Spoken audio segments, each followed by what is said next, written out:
ये कहानी है लखन और बिरजू नाम के दो दोस्तों की। बिरजू और लखन दोनों ही बचपन के पक्के दोस्त थे। समय के साथ साथ अब दोनों बड़े हो चुके थे और दोनों की शादी हो चुकी थी। लखन की पत्नी का नाम सीमा है और उनकी एक प्यारी सी बेटी है। लखन की पत्नी सीमा बहुत समझदार और सहनशील है। बिरजू की पत्नी का नाम अनुराधा है। उनको दो प्यारे से बच्चे हैं। लखन और बिरजू दोनों ही बड़े व्यापारियों के दुकानों पर मजदूरी करते थे और मजदूरी से जो पैसे आते वह दोनों अपनी अपनी पत्नियों को दे देते थे। लेकिन कुछ समय से लखन के पास कोई काम नहीं था, जिससे उनके घर में बहुत परेशानी हो रही थी। आखिर ऐसे कब तक चलेगा? हमें खर्चा चलाने के लिए पैसे की जरूरत है। मेरे पास माँ के दिए जो कंगन थे उसे गिरवी रखकर इस हफ्ते का राशन जैसे तैसे लेकर आई हूँ। अब ऐसा और नहीं चलेगा। तुम कब से घर पर बैठे हो? कोई काम क्यों नहीं ढूंढते? मैं कोशिश तो कर रहा हूं, लेकिन अब भी कुछ काम मिल नहीं रहा है। तुम जानती हो कि बाहर कितनी मुश्किलें हैं। मैं समझती हूँ, लेकिन तुम और भी कोशिश कर सकते हो। हमारे बच्चों की पढ़ाई और घर का खर्च सब कैसे चलेगा? बिरजू को देखो, वो भी तो रोज काम पर जाता है और तुम्हें देखो, रोज यूं ही खाली हाथ लौट आते हो। तुम जाकर बिरजू से ही बात करके देखो, क्या पता वही तुम्हें कहीं काम दिलवा दे। तुम ठीक कहती हो सीमा। मुझे एक बार बिरजू से इस बारे में बात करके देखना चाहिए। तुम फिक्र मत करो, मैं सब ठीक कर दूंगा। तुम बस मुझे कुछ समय दो।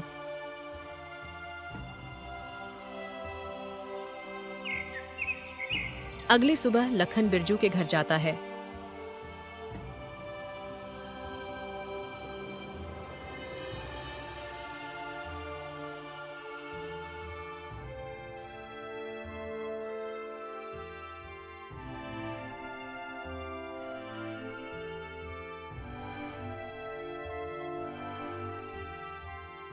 घर पर कोई है क्या? बिरजू भाई, ओ बिरजू भाई, बाहर आओ। जी लखन भैया, कहिए कैसे आना हुआ? भाभी जी, जरा बिरजू को बुला दीजिए। वो अभी घर पर नहीं है, शायद सुरेंद्र चाचा के खेतों पर होंगे। अगर जरूरी काम है तो आप खेतों पर जाकर मिल लीजिए। लखन खेतों की ओर निकल पड़ता है।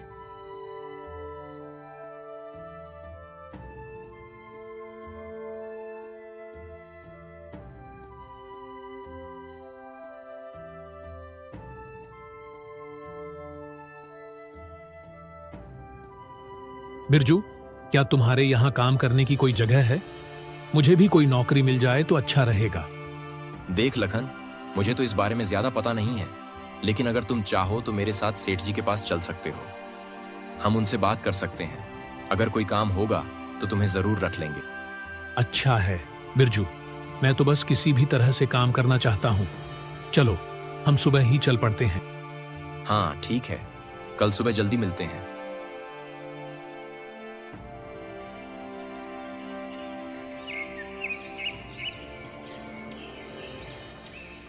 अगले दिन सुबह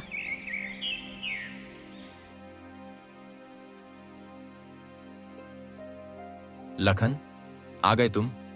चलो चलते हैं सेठ जी के पास। हाँ बिरजू भाई, मैं तैयार हूँ। बाजार चलते हैं और वहीं उनसे बात करेंगे। दोनों दोस्त काम की तलाश में जंगल के रास्ते निकल पड़ते हैं। रास्ता काफी लंबा था। उन्हें चलते चलते काफी समय बीत गया था। तभी अचानक आसमान में जोरदार बादल गरजने की आवाज गूंजती है और देखते ही देखते जोरदार बारिश शुरू हो जाती है। जोरदार बारिश होने की वजह से लखन और बिरजू दोनों वहीं एक पेड़ के पास रुक जाते हैं। भाई बिरजू, बारिश तो बहुत ज्यादा बढ़ गई है।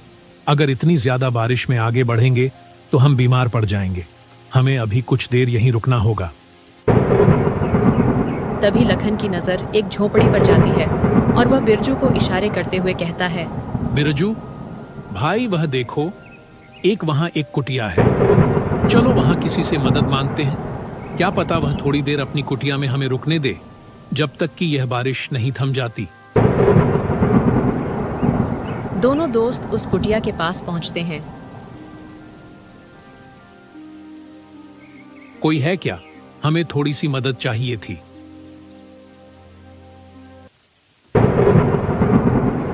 हाँ बेटा, अंदर आ जाओ। जब दोनों अंदर आते हैं तो उन्होंने देखा कि अंदर एक बूढ़ी माँ बैठी हुई थी। अम्मा, हमें थोड़ी मदद की तलाश थी। हम बाजार के लिए निकले थे और अचानक से जोरदार बारिश शुरू हो गई और हम इसी जंगल में फंस गए। थोड़ी आश्रय की जरूरत थी जब तक कि बारिश बंद नहीं हो जाती। अगर आप बुरा ना मानो तो कुछ देर हम आपकी झोपड़ी में गुजार सकते हैं। बस बारिश रुकने के बाद हम यहाँ से चले जाएंगे। हाँ क्यों नहीं बेटा, बैठो। तुम जितनी देर चाहे यहाँ रुक सकते हो। दोनों वहां चुपचाप बैठ जाते हैं। बूढ़ी माँ चूल्हे पर खाना बना रही थी। खाने की बहुत सुगंधित खुशबू आ रही थी। खाने की खुशबू दोनों का ध्यान बार बार चूल्हे की तरफ ले जा रही थी, पर वह यह सोचकर अपने मन को मार लेते कि बूढ़ी अम्मा ने थोड़ा सा ही पकाया होगा। अम्मा उन दोनों की मन की बातें अच्छे से पढ़ लेती हैं। आ जाओ बेटा, खाना खा लो, खाना पक गया है। दोनों का मन तो खाने के लिए काफी कर रहा था, पर वह अपने मन को टालते हुए कहते हैं, नहीं अम्मा, आप खाओ। आपने तो थोड़ा ही खाना पकाया होगा, पहले आप खा लो। बेटा, यहाँ पर हम तीनों के लिए ही पर्याप्त खाना है।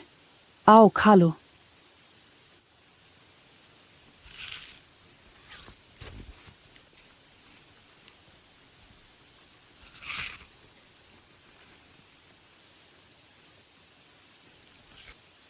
अम्मा, यह खाना तो बहुत ही स्वादिष्ट है। ऐसा स्वाद तो हमने आज से पहले कभी नहीं चखा।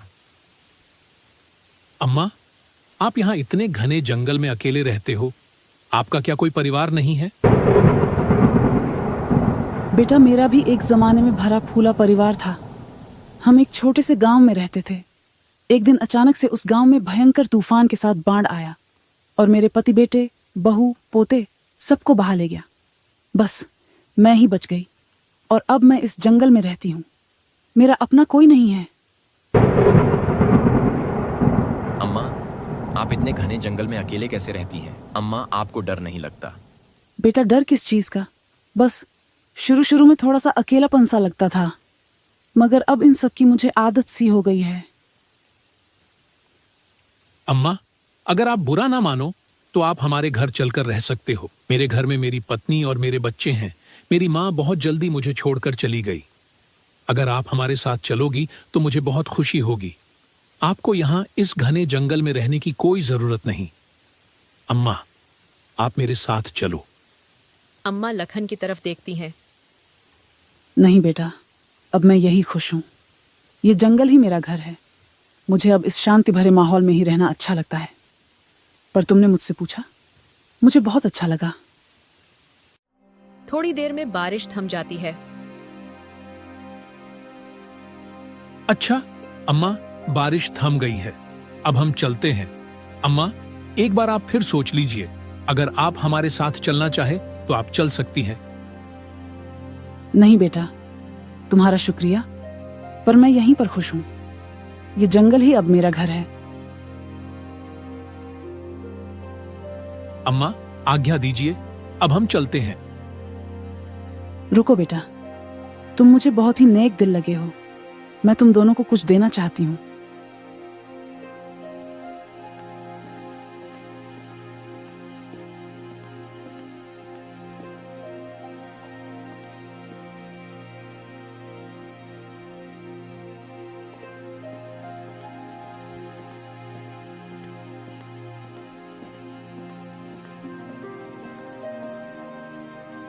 बूढ़ी अम्मा एक संदूक उठाती है और वह संदूक लखन और बिरजू को थमाते हुए कहती है, बेटा, यह मेरे जीवन की जमा पूंजी है जो मैं तुम्हें दे रही हूँ। मैं तो बूढ़ी हो चुकी हूँ, अब मेरे यह किसी काम की नहीं। तुम दोनों इसे रख सकते हो और इसमें जो भी है उसे तुम आपस में आधा आधा बांट लेना। अम्मा, इसमें क्या है? तुम ही खोल कर देख लो, इसमें क्या है। जब वह संदूक को खोलते हैं तो उसमें बहुत सारे सोने के सिक्के होते हैं, जिसको देखकर वह दोनों की आंखें खुली की खुली रह जाती हैं। इतने सारे सोने के सिक्के? अम्मा, आप इतने सारे सोने के सिक्के हमें क्यों दे रही है? बेटा मेरा, अब यहाँ कोई अपना है ही नहीं और तुम मुझे बहुत नेक दिल इंसान लगे और तुम्हारे पहनावे से तुम काफी गरीब और असहाय प्रतीत हो रहे हो। इसीलिए मैंने तुम्हें यह देने का निर्णय लिया है। अब तुम दोनों इसे रख सकते हो। इस पर तुम दोनों का बराबर का हक है। दोनों बूढ़ी अम्मा को धन्यवाद कहकर वहां से अपने गांव के लिए रवाना हो जाते हैं। आज वह दोनों बहुत खुश थे। उनके हाथ एक सोने की खदान जो लग गई थी। दोनों अपने अलग अलग सपने सजा रहे थे। इन पैसों से मैं सबसे पहले अपना एक छोटा सा कारोबार खोलूंगा और हाँ, अपना एक सुंदर सा घर भी बनाऊंगा। इसमें एक सुंदर सा शीशा भी लगाऊंगा। मेरी पत्नी को शीशा देखना बहुत पसंद है ना। और अपनी बिटिया के लिए एक सुंदर बस्ता भी लाऊंगा। वह काफी दिन से मुझसे बस्ते की मांग कर रही थी और उसका एक अच्छे स्कूल में दाखिला करवाऊंगा। इतने सारे सोने के सिक्के, इससे तो मेरी किस्मत ही बदल जाएगी। मैं तो गांव का सबसे अमीर आदमी बन जाऊंगा। सबसे पहले मैं अपने लिए सुंदर सा घर बनवाऊंगा और उसमें नौकर चाकर होंगे जो मेरे आगे पीछे घूमेंगे। इतने सारे सोने के सिक्के से तो मैं आराम से पूरी जिंदगी बैठकर खा सकता हूं। मुझे तो कोई काम करने की जरूरत भी नहीं होगी। बिरजू यह सब सोच ही रहा था। तभी लखन बीच में बोल पड़ता है। बिरजू भाई, घर पहुंचते ही हम इन सिक्कों को आधा आधा बांट लेंगे। लखन के मुंह से सिक्कों को आधा आधा बांटने का ख्याल सुनकर बिरजू को बिल्कुल अच्छा नहीं लगा और वह मन ही मन सोचता है, सिक्कों को आधा आधा बांटना मतलब मेरे सपने भी आधे आधे बांटना। भला इन सिक्कों को मैं इस लखन के साथ क्यों बांटूं? मुझे ये सारे के सारे सोने के सिक्के चाहिए। मैं इन सिक्कों को भला बराबर क्यों बांटूं? मुझे तो पूरे के पूरे सिक्के चाहिए। पर मैं ऐसा क्या करूं जो ये सिक्के केवल मुझे मिले? यह लखन तो घर पहुंचते ही आधे सिक्के ले ही लेगा। मुझे कुछ ना कुछ तो सोचना ही होगा। दोनों अपनी अपनी सोच में आगे बढ़ जा रहे थे। चलते चलते वह एक नदी के रास्ते से गुजर रहे थे। नदी को देखकर बिरजू को एक ख्याल आता है और वह बिना कुछ सोच लखन को उस नदी में धक्का दे देता है। लखन जैसे ही नदी में गिरता है, वह बिरजू को आवाज लगाता है, बिरजू भाई, मुझे बचाओ, मैं इस नदी में गिर गया हूँ। मुझे बचाओ बिरजू भाई, मुझे बचाओ। लखन भाई, तुम इस नदी में गिरे नहीं हो, बल्कि मैंने तुम्हें धक्का दिया है ताकि यह सोने के सिक्के मुझे तुम्हारे साथ बटाना ना पड़े। अब यह सारे सोने के सिक्के मेरे हुए। बिरजू वहां से चुपचाप खिसक लेता है और बेचारा लखन उस पानी में ही डूब जाता है। रात के समय बिरजू जब घर पहुंचा तो उसने देखा कि लखन की पत्नी अपने घर के बाहर अपने पति का इंतजार कर रही है। जब सीमा ने बिरजू को आते हुए देखा तो उसने बिरजू से पूछा, भैया लखन जी नहीं आए, वह कहाँ रह गए? वह भी तो आपके साथ ही गए थे ना? बिरजू ने सारी बातों को छुपाते हुए कहा, हाँ बहन, लखन और मैं हम दोनों साथ ही गए थे और मैंने अपने मालिक से लखन की बात भी करवाई थी और मालिक ने उसे कल से काम पर आने को भी कह दिया था। इसके बाद लखन वहां से चला गया था और मैं काम करके अभी घर लौटा हूं। ये सुनकर लखन की पत्नी और भी घबरा जाती है। भैया लखन जी अभी तक घर नहीं आए हैं। मुझे समझ नहीं आ रहा वे कहाँ गए। वो ठीक तो होंगे ना? मेरा दिल बहुत घबरा रहा है। चिंता मत करो बहन, हो सकता है उसने कहीं और जगह भी काम की तलाश की हो और ज्यादा रात होने की वजह से वह वहीं कहीं रुक गया हो। आप सुबह तक का इंतजार करो, मुझे पक्का विश्वास है वह सुबह तक घर आ जाएगा। इतना कहकर बिरजू अपने घर को निकल जाता है।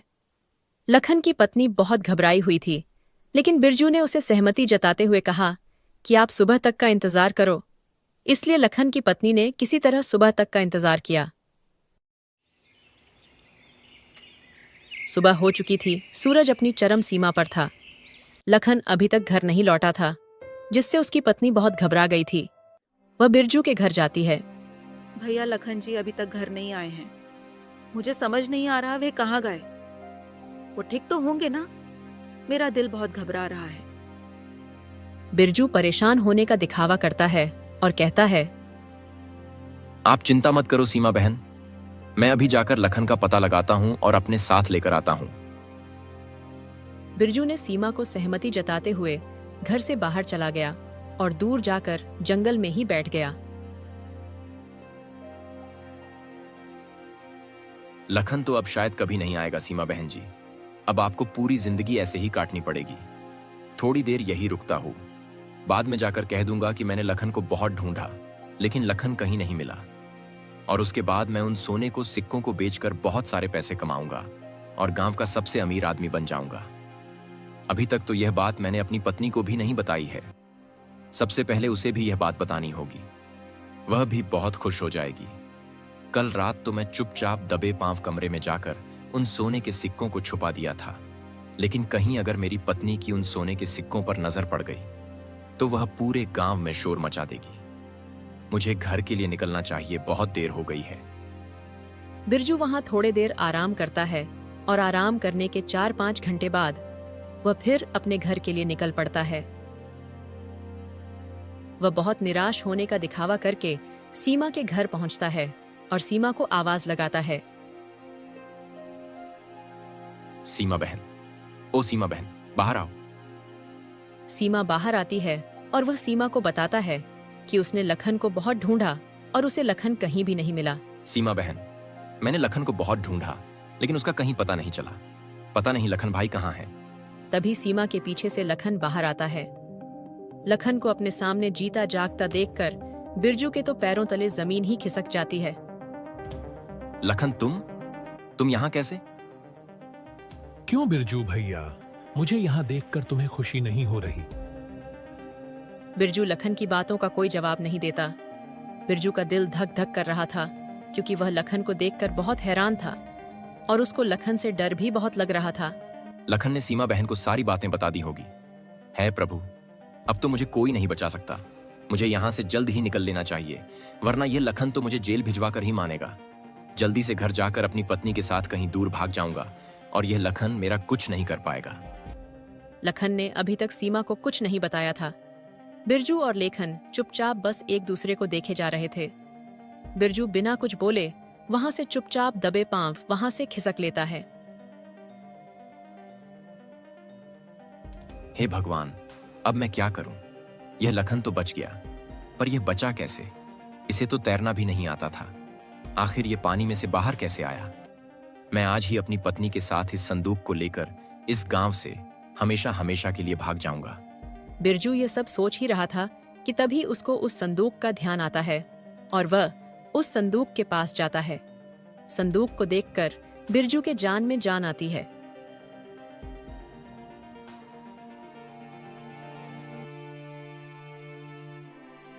हे भगवान, ये सब कैसे हुआ? मेरे सोने के सिक्के कहाँ गए? कहीं उस लखन ने तो नहीं चुरा लिए और ये कंकड़ भर दिए। बिरजू ये सब सोच ही रहा था कि तभी उसके सामने बूढ़ी अम्मा प्रकट हो जाती है। अचानक बूढ़ी अम्मा को अपने सामने देखकर बिरजू बहुत हैरान हो जाता है। अम्मा, आप यहाँ कैसे? अपनी गंदी जुबान से मुझे अम्मा मत कह दुष्ट।